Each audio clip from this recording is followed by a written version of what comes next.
E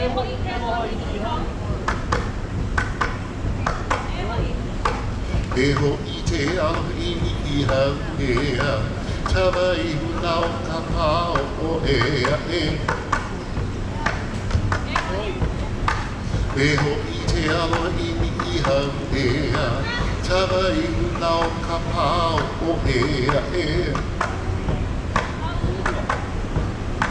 Ta uluhua I ka hapapa e, me ke ko elia o halali I ea e.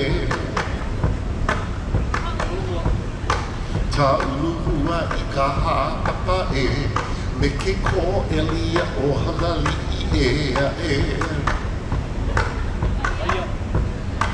A ia ni hoa maho pe e, I ka lau hapapa I ke kai ea e. A ia ni hoa maho pe e, I ka lau hapapa I ke kai ea e.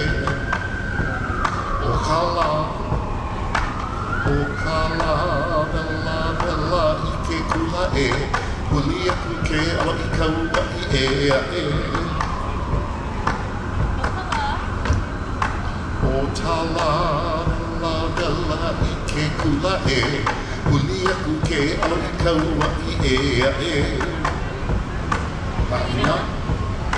Haina ka kuana o te wahine e, ke kuini ki ola ni he inoa ea e.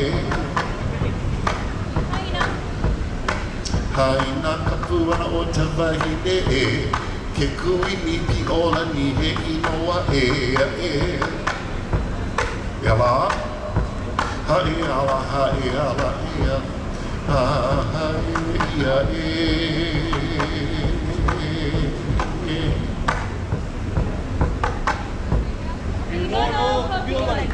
Hey, no, Kapiolani, in honor of our last Queen Consort, Mahalo. Explaining a little bit about costuming. Costume must match the dance or the meaning of the dance. And since Kapiolani was reared most of her child until she became a young woman on the island of Kauai, we use purple or lavenders, or that's the color for the island of Kauai. Our young hula maidens in the pa'utap and skirt polo apivi, please. Our lonely warrior tonight, Kaihukai, dressed in everyday wear of old Hawaii, the loincloth or the malo. The lace he is adorned in are called kukui nuts, and I'm pretty sure many of you have seen the kukui nuts before.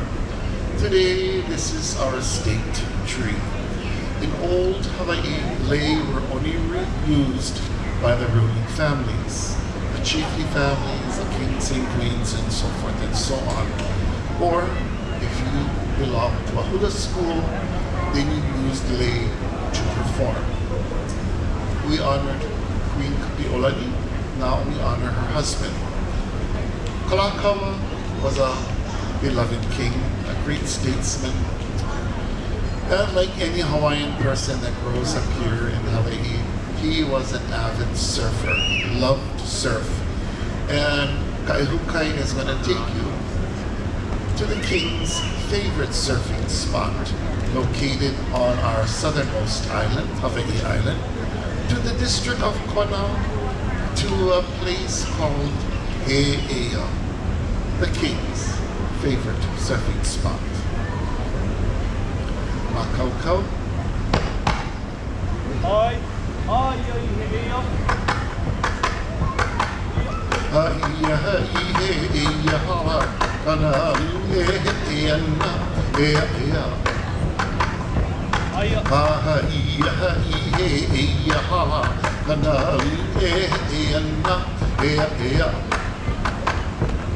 He'eia na ha'i ka hamutula, ho'ia na ha'i ka halalai, He'eia.